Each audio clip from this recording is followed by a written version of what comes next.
जो घोषणा हुई मैं उसका स्वागत करता हूं, इस्तकबाल करता हूं। आप सबको भी मुबारकबाद देता हूं कि आपको मौका मिला है। दोस्तों, नौजवान साथियों, बुजुर्गों, आज इस देश के अंदर जो भारतीय जनता पार्टी की सरकार चल रही है, ये हम नहीं कहते हैं, ये देश के जितने भी सेकुलर मानसिकता के लोग हैं पूरे देश के अंदर ये कहते हैं ये किसी गरीबों की, मजलूमों की, व्यापारियों की, मजलूम मजदूरों की, किसानों की, नौजवानों की ये सरकार नहीं है। अगर इस देश के अंदर सरकार चल रही है तो इस देश के अंदर बड़े बड़े पूंजीपति और बड़े बड़े धन्ना सेठों की सरकार चल रही, जैसे अबानी और अडानी की सरकार चल रही। मैं आपसे पूछना चाहता हूं, आप इस देश के रहने वाले लोग हो, आपको ये जानकारी है कि जब जब हमारे लोगों को गुमराह किया गया है, जब जब कोई लोगों को गुमराह करके वोट लिया गया है, तो आप समझ लेना राज्य का कभी नुकसान नहीं हुआ है। नुकसान हमेशा वोट देने वालों का नुकसान हुआ है। इसलिए सोचना पड़ेगा, इस भारतीय जनता पार्टी की जो नीति है, रीत है, उसको जवाब देने के लिए आपको खड़ा होना पड़ेगा। और उस खड़ा होने के लिए, क्योंकि इस भारतीय जनता पार्टी के अंदर केवल मैं आपको इतना बताना चाहता हूं कि देश के अंदर केवल पूंजीपतियों की सरकार है। आज मैं आपको बताना चाहता हूं उत्तर प्रदेश के अंदर बीएसपी और बीजेपी में और समाजवादी पार्टी में क्या फर्क है, फैसला आपके हाथ में। भारतीय जनता पार्टी और बहुजन समाज पार्टी में, और यहां तक इतना ही नहीं, समाजवादी पार्टी में क्या फर्क है, फैसला आपको लेना पड़ेगा। ये दोनों लोग, भारतीय जनता पार्टी और समाजवादी पार्टी, दोनों एक ही थाली के चट्टे बट्टे हैं और इनको पीछे से साथ देने का काम कांग्रेस के लोग करते हैं। मैं कैसे कहता हूं, आप खुद बता देना। इस देश के अंदर अगर कोई डरा के वोट लेने का काम करता है, डरा के वोट जो लेते हैं वो केवल भारतीय जनता पार्टी और समाजवादी पार्टी डरा के वोट देती है। मैं आपको बताना चाहता हूं, भारतीय जनता पार्टी मुसलमानों का डर दिखा के वोट को आपका लेना चाहती है और समाजवादी पार्टी भारतीय जनता पार्टी का डर दिखा के मुसलमानों का वोट लेना चाहती है। यही तो है, और क्या बताऊं, मैं गलत कर रहा हूं, आप लोग बता दो। केवल एक ही काम है, भाजपा डर दिखाती मुसलमानों का और सपा डर दिखाती है भारतीय जनता पार्टी। सपा कहती है अगर मुसलमानों तुमने मुझे वोट दे दिया तो तुम्हें भाजपा खा जाएगी, और भारतीय जनता पार्टी कहती है अगर तुमने हिंदू भाइयों मुझे वोट दे दिया तो वे समाजवादी पार्टी मुसलमान खा जाए। ये केवल लड़ा और डरा के वोट लेते हैं। लेकिन इस देश के अंदर एक ऐसी विचारधारा है जिसका नाम अम्बेडकरवादी विचारधारा, जो मिला के सियासत करना चाहती है, लड़ा के सियासत नहीं करना चाहती। मिला के कैसे सियासत करना चाहती थी, मैं आपसे बताना चाहता हूं। इनने खाना स्टार्ट करा दिया, इनको थोड़ा सोचना चाहिए। खाना स्टार्ट नहीं, दिन खड़ा होता है, हम भी खड़े होते हैं, व्रत भी आदमी रखता है, रोजे भी रखता है आदमी, तो अपनी विचारधारा को भी सुनने के लिए भी खड़ा हो जाता है। मैं आपसे पूछना चाहता हूं, बीएसपी मिला के क्यों काम करती है और ये लोग लड़ा के क्यों काम करते हैं? मैं आपसे इतना बात पूछना चाहता हूं, हमने इसी भारतीय जनता पार्टी में हमेशा इस भारतीय जनता पार्टी से समर्थन लेके सरकार तो बनाई है। भारतीय जनता पार्टी से 3 बार समझौता करके सरकार बनाई, लेकिन कभी भारतीय जनता पार्टी की सरकार समझौते से बनाई नहीं है। हमने अपनी तो सरकार बना ली, लेकिन कभी उनकी सरकार बनने नहीं दी। भारतीय जनता पार्टी की एक कोशिश थी कि बीएसपी को कमजोर करने का काम कहते रहिए। भारतीय जनता पार्टी ने जिस दल से समझौता किया वो दल ही खत्म हो गया। लेकिन बहुजन समाज पार्टी एक ऐसी राजनीतिक प्लेटफॉर्म है, ऐसी एक विचारधारा है कि भारतीय जनता पार्टी को मिला के भारतीय जनता पार्टी को खत्म करने का कोई काम करता है तो बहुजन समाज पार्टी करती है। आज कैसे काम किया मैं आपको बताना चाहता हूं, आप खुद समझ पा रहे, समझ लेंगे। मैं इसलिए बताना चाहता हूं कि 2002 में हमने गठबंधन की सरकार बनाई थी। जब 2002 में गठबंधन की सरकार बनाई थी और हमारी 13 महीने की सरकार भारतीय जनता पार्टी ने सोचा कि देश के सबसे बड़े प्रदेश में हम बीएसपी की सरकार बना के पूरे देश में दलित समाज का वोट ले लेंगे। भारतीय जनता पार्टी ने कहा, बहुजन समाज पार्टी की राष्ट्रीय अध्यक्ष बहन कुमारी महंती जी से कहा कि हम लोग मिलकर चुनाव लड़ लें, 20 सीटें आप ले लो, 60 सीटें हम ले लें। बहन जी ने कहा कि हमारी और आपकी जब विचारधारा ही मिलती है तो हम चुनाव कैसे एक साथ लड़ सकते हैं। कहने लगे हम आपकी सरकार चला रहे हैं, हम चाहे तो कल आपकी सरकार गिरा दे। बहन जी ने कहा कल गिरती तो बिहार गिर जाए, लेकिन अपनी विचारधारा से समझौता करने वाले नहीं है। बहन जी ने सोचा कि इससे पहले ये हमारी सरकार गिराए, हम ऐसी सरकार से ही इस्तीफा दे दो तो बेहतर होगा।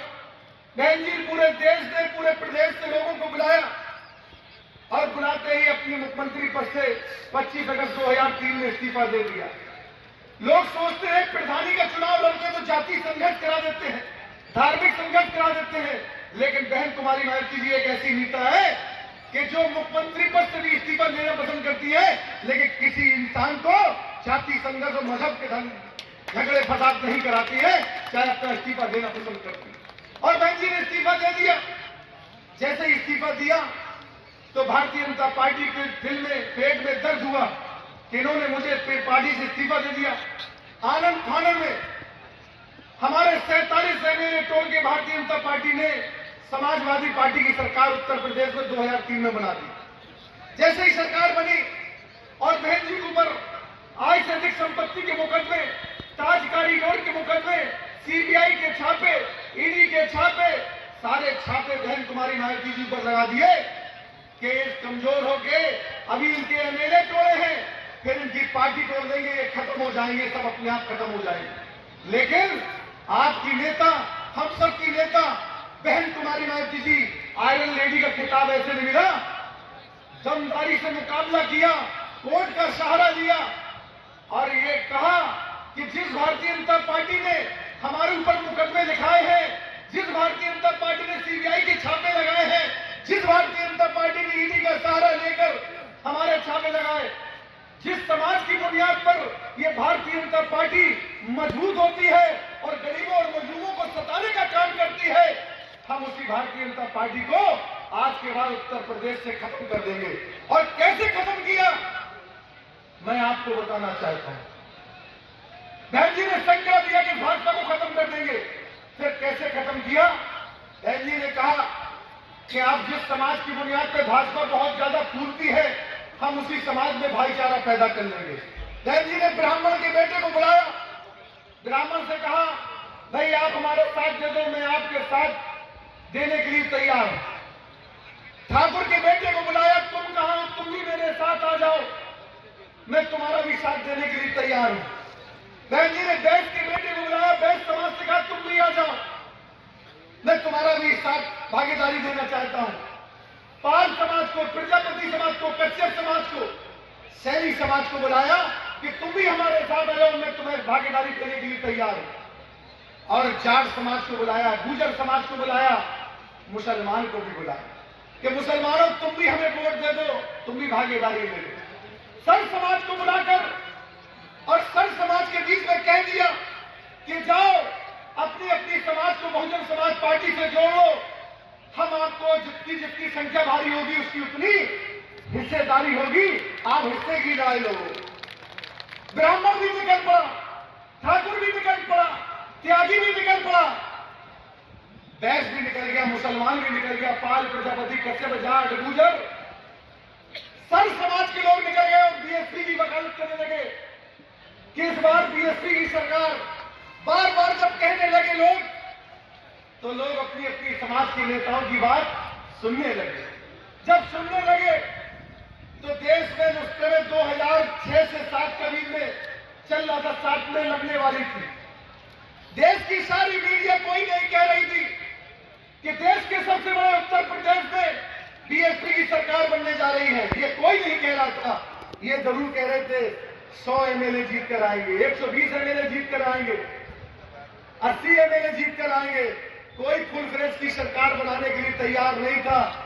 लेकिन जब रिजल्ट आया जब चुनाव हुआ तो ब्राह्मण ने भी वोट दे दिया, त्यागी ने भी वोट दे दिया, पार प्रजापति कश्यप ठाकुर ने वोट दे दिया, मुसलमान ने वोट दे दिया, जाट गुजर ने वोट दे दिया, हर समाज ने वोट दे दिया। जब वोट दिया तो एक नारा निकल कर आया और कह दिया जिसकी जितनी संख्या भारी उसकी उतनी हिस्सेदारी का कहा। और जब सारे लोग जुड़ गए, सबने वोट दे दिया, तो उत्तर प्रदेश में पहली बार बहुजन समाज पार्टी की सरकार 207 एमएलए जीतकर बहन कुमारी गांधी जी के नेतृत्व में सरकार बनी। जब सरकार बनी तो लोगों ने कहा बहन जी किसको किसको भागीदारी देंगी, किसको किसको क्या देंगी। बहन जी ने कहा जो हमने वादा किया है हम उसको पूरा करेंगे। बहन जी ने ब्राह्मण के बेटे को, त्यागी के बेटे को, छत्री के बेटे को, वैश्य के बेटे को बुलाया, मुसलमान को बुलाया कि भाई आप भी कैबिनेट का विस्तार करा लो, तो कैबिनेट में आप भी अपनी भागीदारी दे लो। प्रजापति कश्यप सैनी से कहा, कुशवाहा से कहा तुम भी कैबिनेट में भागीदारी ले लो। जाट समाज से कहा, गुर्जर समाज से कहा तुम भी भागीदारी ले लो। और राजभर चौहान और मुसलमान से कहा तुम भी कैबिनेट में भागीदारी ले लो। जब सब समाज के लोग मंत्री बन गए, सब समाज के लोग कैबिनेट में विस्तार हो गया, तो कोई ये नहीं कह पाया कि बहुजन समाज पार्टी कोई एक जाति, एक मजहब, एक धर्म, एक की है। बहन जी ने नारा दिया, जब सबको कैबिनेट का मंत्री बनाया तो बहन जी ने कहा कि ये सरकार एक की नहीं है, ये सरकार सर्वजन हिताय सर्वजन सुखाय की है, उस आधार पर चलेगी। जब मंत्री की शपथ ली, ब्राह्मण से लेकर त्यागी ने अगर मंत्री की शपथ ली तो त्यागी कहने लगे हमारी सरकार है, ब्राह्मण कहने लगा हमारी सरकार है, पाल प्रजापति कश्यप कहने लगा हमारी सरकार है, ठाकुर कहने लगा हमारी सरकार है, और जाट गुजर कहने लगा हमारी सरकार है, और यहां तक मुसलमान कहने लगा हमारी सरकार है, दलित कहने लगा हमारी सरकार है। जब सब लोग कहने लगे कि हमारी सरकार है तो किसी समाज के साथ अन्याय अत्याचार नहीं हुआ। पूरी 5 साल की सरकार चली, ब्राह्मण भी खुश रहा, त्यागी भी खुश रहा, जाट भी खुश रहा, गुजर भी खुश रहा, मुसलमान भी खुश रहा, पाल प्रजापति कश्यप सैनी भी खुश रहा, राजभर चौहान भी खुश रहा। जब उन्होंने देखा कि सभी समाज के लोग इस समाज में भागीदारी ले रहे हैं तो किसी समाज के साथ अन्याय नहीं। यहां तक जो सैन समाज, नाई समाज होती है, उसकी भागीदारी हर विधानसभा में 2000-3000 होती है। बहन जी ने कहा ये पिछड़े समाज क्या कहेगा, सैन समाज के लोग कहेंगे हमारे साथ क्या बहन जी ने दे दिया। बहन जी ने सैन समाज को बुलाया कि सैन समाज के लोगों जाओ तुम भी भागीदारी ले लो, तुम भी राज्यसभा और एमएलसी बन जाओ और मंत्री बन जाओ। उनको भी मंत्री बनाने का मौका दिया। कोई ऐसा शख्स बता दो, कोई ऐसी जाति बता दो, कोई ऐसा धर्म बता दो जिसकी भागीदारी नहीं हुई। और भागीदारी के साथ साथ मैं बहुत जिम्मेदारी से कह रहा हूं, भागीदारी के साथ साथ मालिक भी बनाया कि जाओ तुम अपने विभाग के मालिक हो तो तुम अपनी समाज को भी अपने मालिक बना दो, जिसमें तुम्हारी समाज भी कह सके कि हमारा मंत्री मालिक में है, और ट्रांसफर और पोस्टिंग कराने की उसकी शक्ति भी देती है। आज भारतीय जनता पार्टी ने बीएसपी की नकल तो कर ली, मैं बहुत जिम्मेदारी से कह रहा हूं, बीएसपी की नकल तो कर ली, लेकिन मालिक नहीं बनाया। किसी भी मंत्री की, किसी भी विधायक की इतनी हैसियत नहीं है कि वो अपनी समाज की, भाजपा के नेताओं के सामने वकालत कर ले और उनको इंसाफ दिला दे और उनको न्याय दिलाए।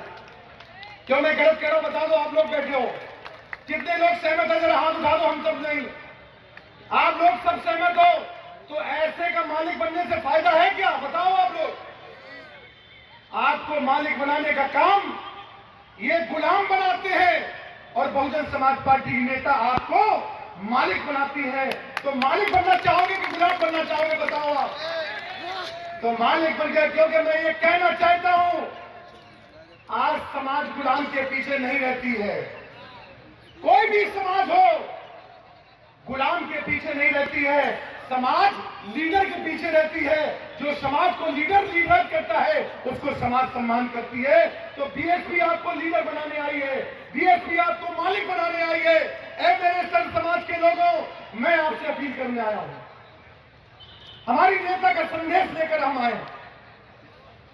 मैं आपसे कहने आया हूं कि आप लोग जाग जाओ, इस भारतीय जनता पार्टी और समाजवादी पार्टी का चाल चरित चेहरा इनका आपस में दिखा दो, क्योंकि हमें कोई नहीं दिखाएगा। हमारे लिए तो ये कह देंगे कि बीएसपी क्या है, समाजवादी पार्टी भी कह दी बीएसपी बी टीम है और भाजपा भी कह देगी बी टीम है। आज बहुजन समाज पार्टी अपनी विचारधाराओं से जानी जाती है। आज पूरे देश के अंदर लोग तो छोटे छोटे दलों के पास गठबंधन की बात करते हैं, लेकिन बहन कुमारी बाजी जी, पूरे देश की नजर बहन जी के ऊपर है कि अगर बहन जी जिसके साथ चली जाएंगी उसका बेड़ा पार हो जाएगा। ये लोगों की ज्यादातर सोच रहा है। बहन कुमारी मायावती जिंदाबाद, बहन कुमारी मायावती। आज मैं आपको और दूसरा बयान दे रहा हूं, खासकर मुस्लिम समाज के नौजवानों बुजुर्गों से भी। लोग ज्यादातर कहते हैं गठबंधन होना चाहिए। लोग ज्यादातर कहते हैं कि गठबंधन होना चाहिए। आज मैं आपको बताना चाहता हूं, रुक जाओ, आज मैं बताना चाहता हूं गठबंधन पर। हमने 1993 में पहली बार गठबंधन समाजवादी पार्टी से किया था। 1996 हमने कांग्रेस से गठबंधन किया था। कोई ये नहीं कह सकता है अब 2019 में भारतीय जनता पार्टी को रोकने के लिए सपा आरएलडी सबसे गठबंधन किया था, नहीं किया था? बताओ आप लोग, किया था नहीं किया था? मैं गलत कह रहा हूं, बताओ आप लोग। हमने कौन सा गठबंधन किया था? राजनीतिक। क्या किया था? राजनीतिक गठबंधन। राजनीतिक गठबंधन से कभी हमें लाभ नहीं हुआ। क्यों? कि लाभ राजनीतिक गठबंधन से नहीं होता, लाभ होता है सामाजिक गठबंधन से। हमने समाजवादी पार्टी से गठबंधन किया और दलित और मुसलमान और अति पिछड़ा को सुपर किया, लेकिन जिस समाज के अखिलेश यादव जी थे उनका समाज भाजपा में चला गया था। क्यों भाई, नहीं आई समझ में? आरएलडी से गठबंधन था। दो नेता बड़े थे आरएलडी के, जहन साहब और अजीत साहब, चौधरी अजीत सिंह जी और चौधरी जहन जी। बागपत और मुजफ्फरनगर से लड़े थे। एक एक दलित और मुसलमान के साथ साथ अति पिछड़ा चला गया था, लेकिन उनके समाज के लोग उनके साथ नहीं खड़े थे, वो भी चुनाव हार गए थे। अगर सामाजिक गठबंधन, जब तक समाज में भाईचारा नहीं बनेगा, जब तक राजनीतिक गठबंधन से कोई फायदा। क्यों भाई, मैं गलत कह रहा हूं? बताओ आप लोग, कितने लोग हमारी बात से सहमत है? जरा हाथ उठाओ, बिल्कुल फिर से बताना। तो पहले किस गठबंधन की जरूरत है? पहले किस गठबंधन की जरूरत है? बताओ जरा। सामाजिक। अरे सामाजिक कर लेंगे तो आज राजनीतिक तो हम लोग सभी लोग बन जाएंगे ना। हमें आपस में गठबंधन करना चाहिए, ना कि राजनीतिक गठबंधन में करना चाहिए। अरे वोट तुम्हारा है, राज सपा और कांग्रेस का है। नहीं समझ में आई? अरे मैं तो ये चाहता हूं, वोट भी तुम्हारा, राज भी तुम्हारा, हम तुम्हें भागीदारी देने आए हैं। जाओ भाईचारा बना लो, भागीदारी ले लो। तो भाईचारे की जरूरत है कि नहीं है? बताओ। अगर बदलाव लाना चाहते हो, सपा और भाजपा, कांग्रेस तो यहां है ही नहीं, तुम उसकी क्यों बात कर रहे हो? अगर सपा और भाजपा को आईना दिखाना चाहते हो तो भाईचारा, अगर इनकी दुकान बंद करना है भाजपा की और सपा की, तो क्या जरूरत है? जरा बताओ। अरे जरा कस के बताओ, कान में तो आए। भाईचारा, नफरत की दुकान को बंद करके मोहब्बत का पैगाम और मोहब्बत के साथ भाईचारे का पैगाम देकर इस संसदीय क्षेत्र के अंदर ऐसा सर समाज में भाईचारा बन जाए कि ये दो दुकानों को चलाते फिर रहे हैं, इनकी दुकानें भी बंद हो जाए एक नफरत और मोहब्बत की बात करते हैं, हम भाईचारे की बुनियाद की बात करते हैं। इसलिए भाईचारा बनाना जरूरी है कि नहीं है। अब मैं आपको दूसरी ओर लेके जा रहा हूं। क्यों भाई, सुनोगे? बोर तो नहीं हो रहे? बता दो भाई, बोर हो रहे तो हम यार समाज के आदमी को क्यों नहीं सुनेंगे? मैं आपसे इतनी कहना चाहता हूं, जिस समाज के लोग यहां बैठे हैं, अगर सामाजिक परिवर्तन करना चाहते हो, सामाजिक सोच पैदा करना चाहते हो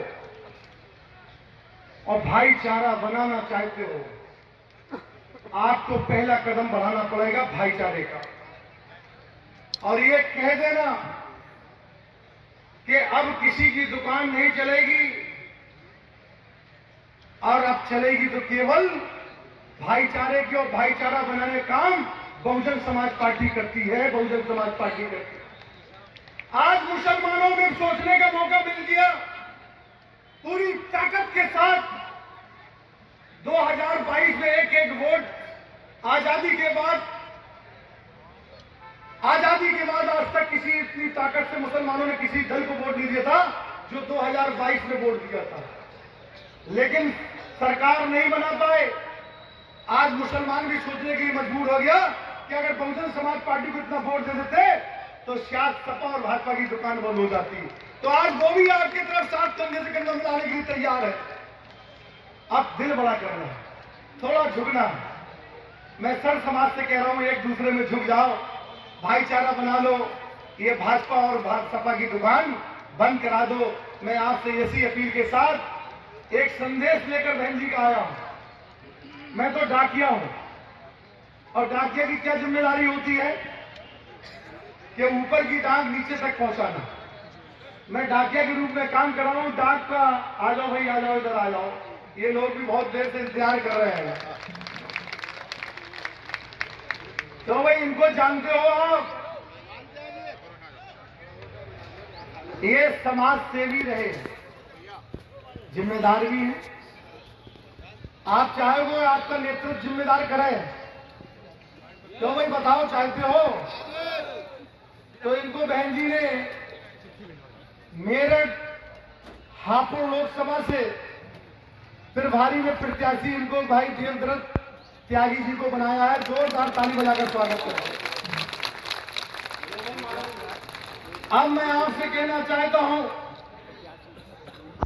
ये जो मालूम है भाजपा के पास क्या है, कोई भी टिकट लिया है वो कहता तुम्हें चिंता मत करो, तुम्हारी जीत की गारंटी हमारी है।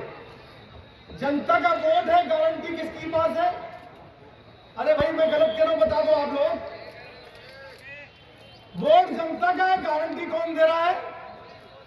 तो इनकी गारंटी की दुकान बंद नहीं करोगे? क्यों भाई बताओ जरा, कितने लोग गारंटी की दुकान बंद करोगे? जरा हाथ उठा दो बिल्कुल तेजी से। अगर ये गारंटी की दुकान बंद कर दी, अरे हाथ उठा लो, हाथ। क्या करोगे? सील लगवा दोगे? देखो ये बात संदेश दे दिया है कि अब ये पूंजीपतियों की सरकार नहीं चलेगी, नहीं चलेगी। अब ये सरकार, मैं आपको कहना चाहता हूं, भारतीय जनता पार्टी और समाजवादी पार्टी जो डरा के वोट देते हैं, इनको मुंहतोड़ जवाब देने के लिए, और इनका तो गठबंधन जो है ना, हमें तो यही नहीं समझ में आया गठबंधन किसका है। जिस वोट की वकालत कांग्रेस कर रही, उसी वोट की वकालत समाजवादी पार्टी कर रही। अरे अकेले हम तो ये कहते हैं मेरे मुस्लिम समाज के नौजवान बुजुर्गों साथियों, ये दोनों ठेकेदार तुम्हारे बने हो, वोट तुम्हारा, ठेकेदारी उनकी है। तो मैं तो आपसे ये कहना चाहता हूं, ठेकेदारी की प्रथा को खत्म कर दो और यहां से एक एक सर्व समाज के साथ साथ मुस्लिम समाज के बुजुर्ग नौजवान साथियों एक एक वोट दे देना। और बहुजन समाज पार्टी का यहाँ पिछली बार हम लोग केवल कुछ वोटों से हारे थे, ये आपको ही मालूम है कैसे हारे थे, हैं? जरा कस के बताओ, तो भाई आप समझ लो। अब उतनी ताकत से वोट बढ़ा देना कि ये 2-4 हजार वोट यहां वहां कर नहीं पाए, इतनी ताकत से दबा देना कि ये खुद शर्मिंदा हो के हाथ जोड़ के निकल जाए। मैं इसी उम्मीद के साथ अपनी बात को विराम देते हैं। जय भीम, जय भारत, खुदा हाफिज। और मैं अपील करता हूँ देवदत्त त्यागी जी से कि आप आए, सबका आभार प्रकट कर लें।